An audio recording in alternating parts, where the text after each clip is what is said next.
तो गाइस यहाँ पे मोटोरोला S60 फ्यूजन में तो धमाल मचा के रखा हुआ है। काफी सारे लोग यहाँ पे डिमांड कर रहे हैं इस पर्टिकुलर फोन से कंपैरिजन वीडियो की। स्पेशली यहाँ पे मेरे पास में सैमसंग A36 पड़ा हुआ है और इसके साथ में काफी सारे लोग यहाँ पे देखना चाह रहे थे बिकॉज इसकी प्राइसिंग ना इसको कहीं से भी मैच नहीं करती है। लेकिन फिर भी लोग कह रहे हैं कि यार आखिरकार में ये कैसे यहाँ पे स्टैंड करेगा against the Motorola S60 fusion, because दोनों में सॉफ्टवेयर ना एक नंबर के आते हैं। तो यहाँ पे सॉफ्टवेयर को लेकर थोड़ा बहुत कंफ्यूजन है और साथ ही में यहाँ पे कैमरा और परफॉर्मेंस को तो लेकर के है ही है। तो भाई मैंने कहा कि चलिए क्यों ना एक यहाँ पे डिटेल कंपैरिजन बनाते हैं। लेकिन साथ ही साथ में काफी सारे लोग मुझे सैमसंग A36 के साथ में नथिंग फोन 3A का भी कंपैरिजन पूछ रहे थे। तो मैंने कहा कि चलो तीनों को ही एक ही वीडियो के अंदर कवर अप करेंगे और आपको बताएंगे कि आखिरकार इन तीनों में से कौन सा डिवाइस आपके लिए लेना बेस्ट होगा। सबसे पहले तो देखो मैं आपको बता दूं इन तीनों की प्राइसेस थोड़े से डिफरेंट आते हैं। यहाँ पे जो ये वाला फोन है ना इसके अंदर जो प्राइसिंग निकल के आती है ये अप्रोक्सीमेटली 23-24,000 की प्राइसेस के आसपास में होवर अराउंड करता है।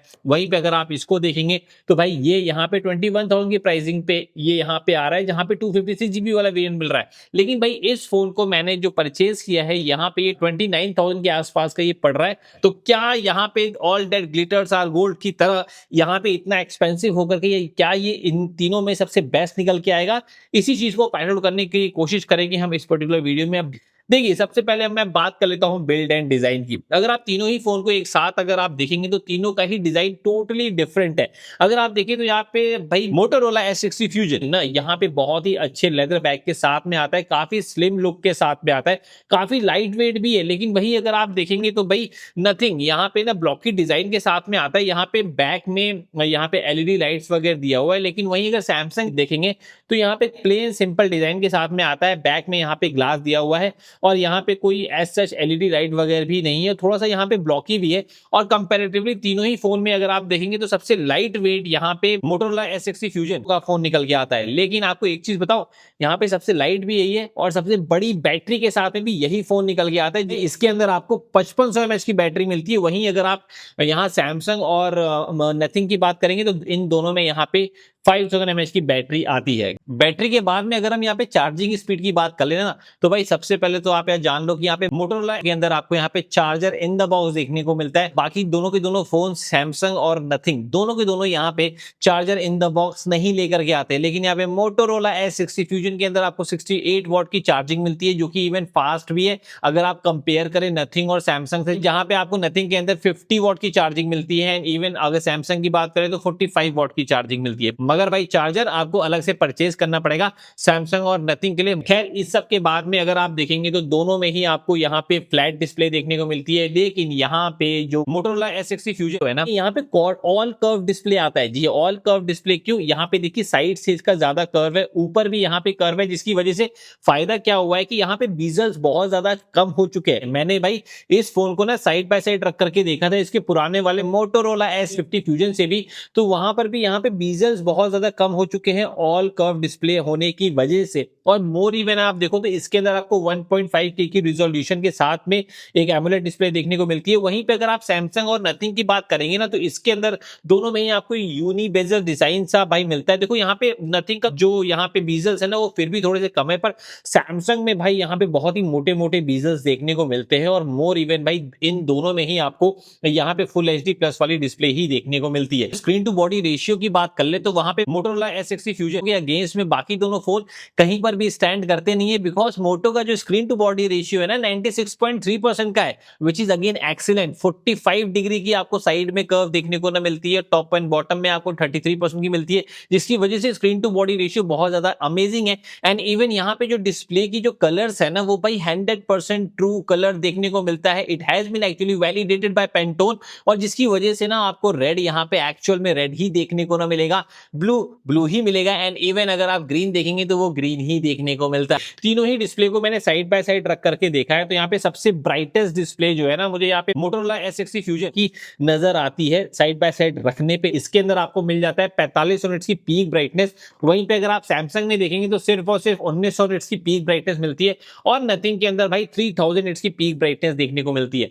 प्रोटेक्शन के मामले में भी अगर आप तीनों में ही देखेंगे ना तो यहाँ पे भाई मोटोरोला S60 फ्यूजन के अंदर आपको मिलता है कॉर्निंग गोरिल्ला ग्लास 7i का प्रोटेक्शन। यहाँ पे सैमसंग के अंदर आपको यहाँ पे cornering gorilla glass Victus plus का सब सपोर्ट देखने को मिल जाता है, लेकिन नथिंग में आपको पांडा ग्लास देखने को मिलता है फ्रंट से। और देखो बैक में यहाँ पे कौन सा यहाँ पे प्रोटेक्शन है पीछे की तरफ, ना ही यहाँ पे सैमसंग ने बताया है, ना ही यहाँ पे नथिंग ने बताया। लेकिन इसी के साथ में भाई IP68 69 की रेटिंग के साथ में आता है मोटो, जिसकी वजह से अगर ये पानी वगैरह में भी गिरेगा तो भी कोई प्रॉब्लम नहीं है। यहाँ पे मोटोरोला S60 फ्यूजन के अंदर आपको देखने को मिलता है मिलिट्री स्टैंडर्ड 810H का सर्टिफिकेशन, जिसमें कि इसने 16 टेस्ट को पास करके ये वाला ना सर्टिफिकेट पाया है। तो आप समझ सकते हैं, तो काफी ज्यादा स्टडी भी बन जाता है। हम ऐसे ही इसको यहाँ पे टेबल पे कई बार चाहे तो पटक भी सकते हैं, कुछ नहीं यार होगा। लेकिन अगर यही चीज मैं चाहूं कि सैमसंग या नथिंग के साथ कर दूं तो नहीं भाई, अगर ये फोन गिरे तो यहाँ पे बैक में ग्लास होने की भी वजह से यहाँ पे बहुत ज्यादा चांसेस हैं कि यहाँ पे ब्रेक हो सकते हैं। और भाई मोर इवन यहाँ पे नथिंग के अंदर केवल IP64 की रेटिंग मिलती है, वही सैमसंग के अंदर आपको IP67 की रेटिंग मिल जाती है। तो भाई अगर बिल्ड एंड डिजाइन और इन सब चीजों के मामले में देखेंगे तो आपको हल्का सा प्रीमियमनेस देखने को मिलती है मोटो के डिजाइन में। और हाँ, मैंने तीनों में ही आपको यहाँ पे डुअल स्टीरियो स्पीकर्स देखने को मिलते हैं। मोटो में आपको डॉल्बी एटमॉस के सपोर्ट के साथ में आता है। तो मैंने यहाँ पे देखा है कि देखो सबसे पहले तो मैंने यहाँ पे नथिंग और सैमसंग के स्पीकर को साइड बाय साइड रख करके देखा, तो वहां पे नथिंग के स्पीकर काफी ज्यादा लाउडर थे कंपैरेटिवली सैमसंग से। सैमसंग के स्पीकर थोड़े से कम लाउडर थे। लेकिन उसके बाद जब मैंने नथिंग और यहाँ पे मोटो के स्पीकर को साइड बाय साइड रख करके देखा ना, तो एक क्लियर विनर निकालना बहुत ज्यादा मुश्किल था। दोनों में ही ऑलमोस्ट सिमिलर टाइप के स्पीकर यहाँ पे सुनाई दे रहे थे, कभी यहाँ पे नथिंग तो कभी यहाँ पे मोटो मुझे थोड़ा सा ज्यादा मालूम दे रहा था। इसी के साथ में ना सॉफ्टवेयर के फ्रंट में अगर मैं बात करूं तो तीनों के तीनों स्मार्टफोन यहाँ पे out of the box Android 15 के साथ में आते हैं, जहाँ पे मोटो में 3 साल के एंड्रॉइड अपडेट का प्रॉमिस किया गया है। और ऐसे ही कुछ प्रॉमिस आपको नथिंग में भी देखने को भाई मिलता है। और सैमसंग में थोड़े से ज्यादा जो है प्रॉमिस किया गया है सॉफ्टवेयर अपडेट का। लेकिन लेकिन लेकिन लेकिन भाई देखो यहाँ पे कुछ AI के फीचर्स है, जैसे कि अगर सबसे बेहतरीन देखा जाए तो मोटो के अंदर आपको देखने को मिल जाता है प्रॉम्प्ट बार। इसके अंदर आपको बहुत सारे AI के फीचर्स है, जैसे कि अगर आपने पीछे 2 बार टैप किया तब पर भी यहाँ पे ये प्रॉम्प्ट बार आ जाता है। अगर आपने यहाँ पे पावर बटन को 2 बार टैप किया जल्दी जल्दी तब पर यहाँ पे प्रॉम्प्ट बार आ जाता है। और इसके अंदर आप बहुत कुछ कर सकते हैं। यहाँ पे आप अगर चाहे तो कोई भी चीज समराइज कर आप सकते हैं, चाहे तो अगर आप कोई भी आप स्क्रीनशॉट या फिर अगर आप फोटो वगैरह लेना चाहते हैं तो भी आप यहाँ पे नोट्स बना करके उस फोटो के साथ में रख सकते हैं। साथ ही में यहाँ रिमेंबर दिस से लेके टेक नोट से लेकर के अपडेट मी तक का भी ऑप्शन आता है।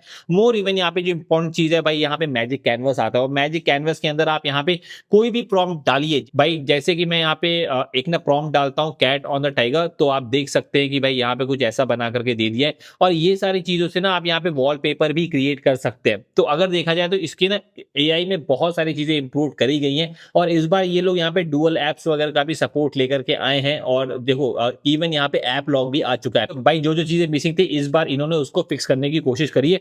मोर इवन अगर हम यहाँ पे सैमसंग की बात करें तो सैमसंग का UI काफी ज्यादा क्लीन UI माना जाता रहा है। लेकिन मोटो में आपको कोई भी यहाँ पे मेजर कोई ब्लोटवेयर देखने को नहीं मिलते। लेकिन सैमसंग में ना आपको भर भर के इस बार ब्लोटवेयर देखने को मिलते हैं भाई। 30,000 रुपए का अगर आप सैमसंग का फोन ले रहे हो तो उसमें एक्सपेक्ट नहीं करते हो कि ब्लोटवेयर आए। लेकिन भाई यहाँ पे डेली हंट से लेके यहाँ पे टू कॉलर से लेके नेटफ्लिक्स, स्पॉटिफाई, स्नैपचैट और भी ना डिफरेंट डिफरेंट यहाँ पे ब्लोटवेयर देखने को ना मिलेंगे। और देखो सैमसंग के खुद के तो ऐप सही है, साथ ही में यहाँ पे थोड़े बहुत एड्स भी आपको देखने को मिल जाते हैं। लेकिन आप इन सब चीजों को अनइंस्टॉल कर सकते हो। मोर इवन जैसे कि यहाँ पे सैमसंग के फ्लैगशिप फोन्स में 9 बार वगैरह आता है, वैसा आपको इसमें कुछ भी नहीं देखने को मिलता है।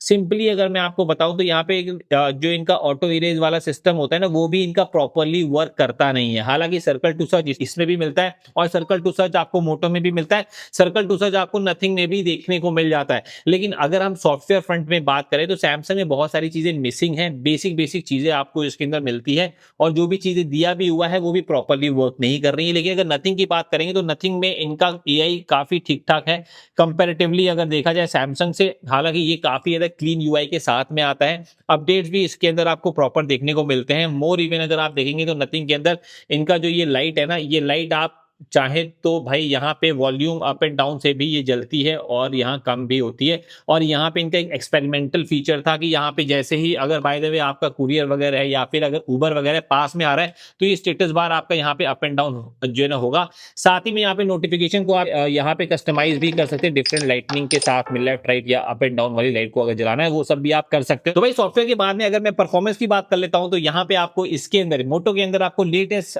Dimensity 7400 वाला प्रोसेसर प्रोसेसर देखने को मिल जाता है, जो कि अगेन यहाँ पे काफी अच्छा यहाँ पे बेंचमार्क्स वगैरह में भी स्कोर करता है। वहीं पे अगर आप देखेंगे तो नथिंग में भी आपको यहाँ पे काफी अच्छा वाला प्रोसेसर देखने को मिलता है, इसमें स्नैपड्रैगन 7 Gen 3 मिलता है। वहीं पे आप सैमसंग देखेंगे ना, तो आप सोचिए 30,000 वाले डिवाइस में आपको देखने को मिलता है स्नैपड्रैगन 6 Gen 3, 3 नैनोमीटर के आर्किटेक्चर पे तो तीनों के तीनों बेस्ड हैं।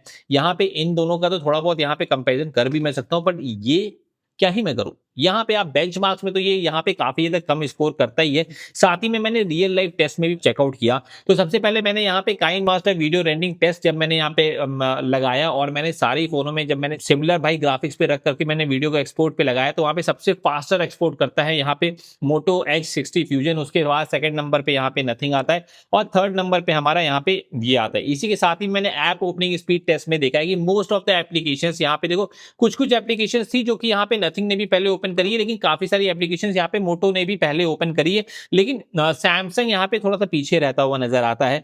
मोर इवन हमने यहाँ पे देखा है कि जो रैम मैनेजमेंट है ना, वो यहाँ पे कुछ एप्लीकेशंस पे मैंने देखी है कि नथिंग में यहाँ पे रैम मैनेजमेंट का इशू देखने को मिलता है थोड़ा बहुत। जिस प्राइस पॉइंट पे मैं यहाँ पे बात कर रहा हूँ, उसके अंदर आपको मोटोरोला S60 फ्यूजन ज्यादा रैम ही नहीं बल्कि आपको ज्यादा स्टोरेज भी लेकर के आता है कंपैरेटिवली सैमसंग और नथिंग से। हालांकि अगर आप यहाँ पे BGMI की गेमिंग वगैरह की बात कर लेते हैं, तो देखो जब मैंने यहाँ पे गेमिंग एप्लीकेशन को ओपन किया ना, तो कभी यहाँ पे मोटो ओपन कर रहा था पहले, तो कभी यहाँ पे नथिंग, लेकिन यहाँ पे सैमसंग हमेशा ही पीछे था। और मोर इवन हमने यहाँ पे देखा है कि सैमसंग के अंदर ना आपको ग्राफिक सपोर्ट स्मूथ में एक्सट्रीम देखने को मिलता है, वैसा ही सपोर्ट आपको इसमें भी देखने को ना मिल जाता है। लेकिन अगर आप यहाँ पे गेमिंग की बात अगर आप करेंगे, जब आप रियल लाइफ टेस्ट वगैरह आप करेंगे, तो उसके अंदर सैमसंग में उतनी अच्छी गेमिंग करवा करके ये नहीं दे पाएगा। स्नैपड्रैगन 6 Gen 3 की परफॉर्मेंस उतनी ज्यादा स्टडी नहीं है। लेकिन वही अगर आप देखेंगे मोटोरोला S60 फ्यूजन का, तो मोटो के अंदर आपको यहाँ पे ठीक ठाक गेमिंग करवा करके ये दे देगा, 60 FPS बहुत आराम से निकाल करके देता है।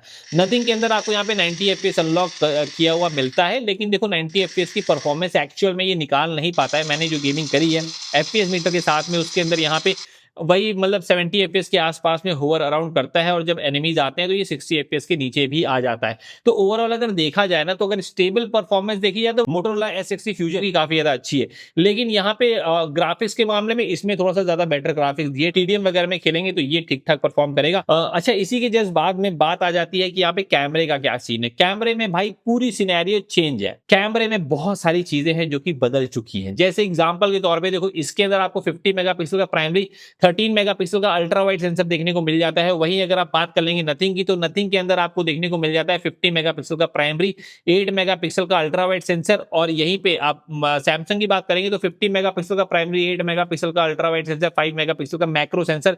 लेकिन जब हमने यहाँ पे फोटोज को साइड बाय साइड रख करके देखा है, तो नथिंग में HDR का मैनेजमेंट करना बहुत ज्यादा मुश्किल हो रहा है। नथिंग फोन 3A में HDR को ये मैनेज नहीं कर पाता बैकग्राउंड में जब एक्सपोजर वगैरह ज्यादा होता है तो। लेकिन वहीं अगर हम बात कर ले सैमसंग और इसकी, तो दोनों के दोनों काफी अच्छा HDR को मैनेज भी करते हैं। अच्छा, लेकिन अगर दोनों में ही अगर आप देखेंगे फोटो किसकी ज्यादा बेहतर निकल के आती है स्किन टोन वगैरह के मामले में, तो यहाँ पे मैं बोलूंगा कि मोटोरोला S60 फ्यूजन हल्का सा एज लेकर के जाता है, जहां पे काफी अच्छी फोटोज यहाँ पे मोटोरोला की निकल करके आती हुई नजर आती है, सैमसंग से भी और नथिंग से भी। साथ ही में यहाँ पे मैंने देखा है कि मोटोरोला S60 फ्यूजन के अंदर आपको डिफरेंट जूमिंग ऑप्शन मिलते हैं। हालांकि डिफरेंट जूमिंग ऑप्शन आपको इसमें भी देखने को मिलते हैं, लेकिन मैंने इंडोर की सिचुएशन में देखा है कि नथिंग बहुत ज्यादा ब्लर आउट करता है, बहुत ही ज्यादा यहाँ पे ग्रेन्स प्रोवाइड करता है। अगर आप पोर्ट्रेट में डिफरेंट जो है पोर्ट्रेट ऑप्शंस में फोटोज को आप क्लिक करेंगे तब। लेकिन यहाँ पे मोटोरोला S60 फ्यूजन काफी ज्यादा यहाँ पे नॉइज को रिड्यूस जो है रखता है, और भाई नॉर्मल लाइटनिंग सिचुएशन में काफी अच्छे पोर्ट्रेट निकाल पाता है। वही हालत अगर सैमसंग की बात करें, तो सैमसंग में आपको पोर्ट्रेट में केवल एक ऑप्शन मिलता है, केवल 1x, बाकी और कोई ऑप्शन है नहीं। आप सोचिए, आप 30,000 रुपीज का फोन आप ले रहे हैं, पता नहीं सैमसंग वाले पता नहीं क्या सोच करके ये फोन निकालते हैं इस पर्टिकुलर प्राइस रेंज में।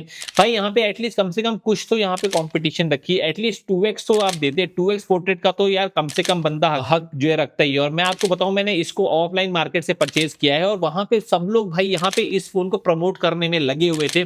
जो भी यार आ रहा है सबको कह रहे हैं भाई सैमसंग A36 है, बहुत ही अच्छा प्रीमियम जो सेगमेंट है, 6 ईयर्स की अपडेट है वगैरह वगैरह, सब कुछ सब लोग यार कह रहे हैं। भाई मेरे को भाई समझ में नहीं आता भाई वो लोग ऐसा क्यों जो कर रहे थे, बट मैं लिटरली बता रहा हूँ, मैं इसके ना कैमरा की परफॉर्मेंस से एंड इवन परफॉर्मेंस से भी मैं खुश नहीं हूँ, और जैसा दिखता है उससे भी मैं खुश नहीं हूँ।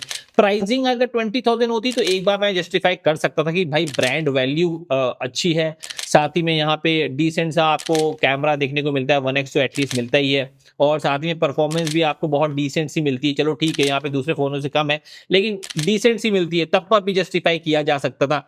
बट फिर भी भाई ये जिस प्राइस के हिसाब से आ रहा है बिल्कुल भी जस्टिफाइबल नहीं है। खैर यहाँ पे तीनों में ही मैंने यहाँ पे वीडियो कैप्चर करी है बैक वाले कैमरे से, जरा देखिए भाई कैसी आई है। तो फिर गाइस आप यहाँ पे देख सकते हैं ये 4K 30 FPS है। बैकग्राउंड में अगर लाइट होती है तो कैसे ये ना यहाँ पे मैनेज जो करता है। यहाँ पे नथिंग में थोड़ा सा इशू आपको देखने को मिल रहा होगा, और अगर चेहरे पे डायरेक्ट सनलाइट आती है तो यहाँ पे चेहरा कुछ ज़्यादा लाल तो नहीं कर रहा है, ये भी आपको यहाँ से पता चल रहा होगा। थोड़ा सा यहाँ पे हल्का सा यहाँ पे, हाँ यहाँ पे मोटो के अंदर आप यहाँ पे अल्ट्रा वाइड में भी शिफ्ट हो सकते हैं ऐसे। और भाई बाकी दोनों फ़ोनों में ना यहाँ पे अल्ट्रा वाइड में शिफ्ट करने का ऑप्शन नहीं है। वीडियो को रिकॉर्ड करते करते एक बार दोबारा से प्राइमरी सेंसर में आते हैं ऐसे, और यहाँ पे हम लोग आपको थोड़ा सा वॉकिंग करके दिखाते हैं कि भाई कैसी स्टेबलाइजेशन है, रनिंग करके आपको दिखाते हैं कि कैसी स्टेबलाइजेशन है। आपको काफ़ी हद तक की चीज़ें समझ में आ जाएंगी इससे। चलो, और भाई इसी के जस्ट बाद में सैमसंग में 12 मेगापिक्सल का फ्रंट सेल्फी कैमरा मिलता है, नथिंग और यहाँ पे मोटोरोला S60 फ्यूजन, तो दोनों में ही आपको 32 मेगापिक्सल का कैमरा देखने को मिल जाता है। और भाई साथ ही साथ में मैंने फ्रंट सेल्फी कैमरा से भी मैंने वीडियोस और फोटोज को मैंने कैप्चर किया। फ्रंट में भी आपको नथिंग में आपको HDR का इशू देखने को मिलेगा। अभी जब तक अपडेट नहीं आ रहा तब तक तो मैं ये बोलता ही रहूंगा कि यहाँ पे HDR का मैनेजमेंट यहाँ पे नथिंग में नहीं है, जिसकी वजह से बैकग्राउंड में बहुत एक्सपोजर होगा, तब प्रॉब्लम होगी। और साथ ही साथ में देखो यहाँ पे लो लाइट में भी यहाँ पे नथिंग में प्रॉब्लम है, तो ये तो प्रॉब्लम आपको माननी पड़ेगी। वहीं पर अगर आप मोटोरोला S60 फ्यूजन में देखेंगे तो फ्रंट सेल्फी भी काफी अच्छी लेता है। यहाँ पे सैमसंग भी फ्रंट वाली सेल्फी काफी अच्छी कैप्चर कर पाता है। और भाई इसी के जस्ट बाद में अब अगर हम लोग बात कर लें कि आखिरकार इन तीनों में से कौन सा फोन परचेज किया जाए, तो देखो प्राइस के हिसाब से ना जो सबसे चीपेस्ट फोन है वही यहाँ पे ज्यादा बेटर निकल के आ रहा है। Cheapest is only price, quality के मामले में बहुत ही दमदार निकल के आ रहा है यहाँ पे मोटोरोला S60 फ्यूजन। मोटो S50 फ्यूजन के बारे में भी मैंने आपसे यही चीज कही थी। और साथ ही में अगर आप देखिए तो यहाँ पे नथिंग फोन में अभी एक अपडेट की जरूरत है। एटलीस्ट यहाँ पे HDR का मैनेजमेंट कैमरे में जब तक फिक्स नहीं करते मैं इसको रिकमेंड नहीं कर सकता। लेकिन सैमसंग तो मैं किसी भी कीमत पे रिकमेंड नहीं कर पाऊंगा, चाहे ये लोग 6 साल लगातार अपडेट देते रहे तब भी। तो भाई यही चीज था, मैं बहुत ही ज्यादा ब्लंट रहा, उसके लिए आई एम एक्सट्रीमली सॉरी अगर किसी को भाई सैमसंग के लवर है आपको ना बुरा लगा हो तो। लेकिन भाई जो चीजें जैसी हैं मैंने वैसी ही रखी है। अब आप लोग बताइए कि इन तीनों में से कौन सा फोन आप परचेस करते।